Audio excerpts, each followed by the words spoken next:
how does Skechers' new Hyperburst midsole affect their daily trainer? Well, I've done a handful of runs in the new Ride 11, and I'm ready to give you my first impressions.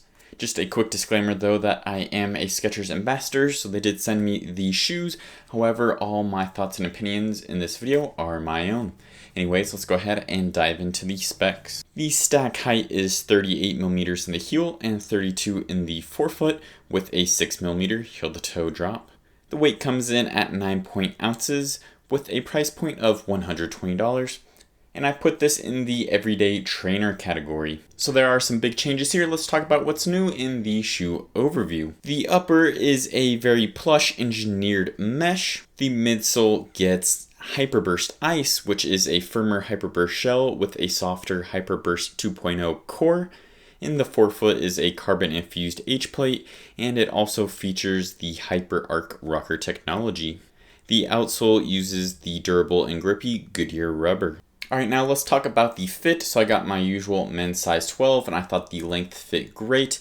I had decent lockdown, however, I thought that the tongue was a little too thick or too high, maybe a combination of both, and I found that it made it difficult to get a really good lockdown around the front of my ankle, even when using the extra eyelet.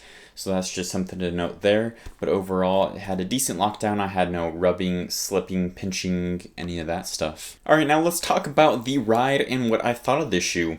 So that rockered midsole made for a really smooth heel to toe transition, and the new Hyperburst Ice midsole I thought was very well balanced. It wasn't too squishy, but also not too firm, so it was soft enough for recovery day, but also if you picked up the pace a little bit, it could still feel good doing that as well. So I'm not quite sure how necessary the carbon infused H-plate in the forefoot is, but it didn't detract from the shoe, so I guess that's alright.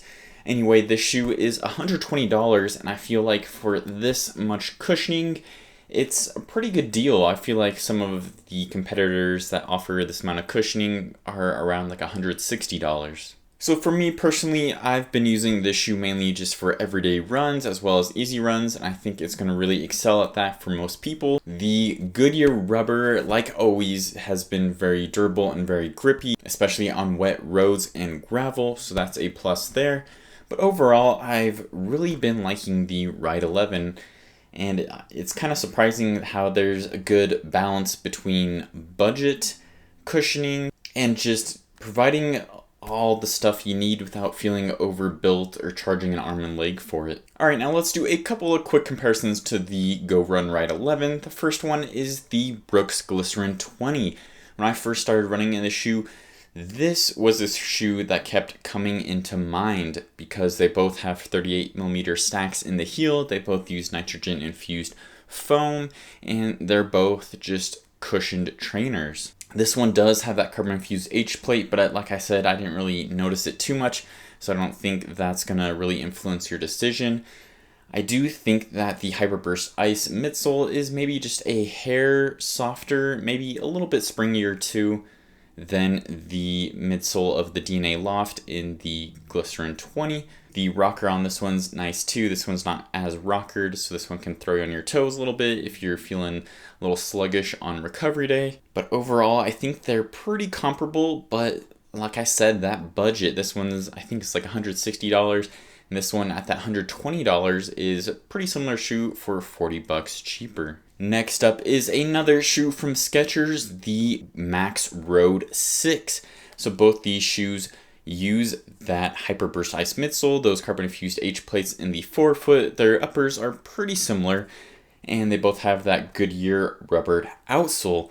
However, I thought these shoes felt very different for me. This shoe, it does have a thicker stack, and I just thought it felt overbuilt. I'm not sure if that's from the midsole or if the sock liner in there was just super aggressive, but I kind of felt like there's an orthotic in there taking up a lot of space and kind of shoved up into my arch. I thought that the heel felt a little firmer, and overall, I just wasn't what I was expecting, but the Ride 11 is kind of what I was hoping the Max Road 6 would feel like. It has that nice balanced cushion. It feels softer than the Max Road 6 in my opinion, and overall just any type of run every day of the week, I would choose the Ride 11 over the Max Road 6 personally. So overall, I think that Skechers has done a good job of releasing a budget-friendly, high-cushioned, with a midsole that's very well balanced, everyday trainer.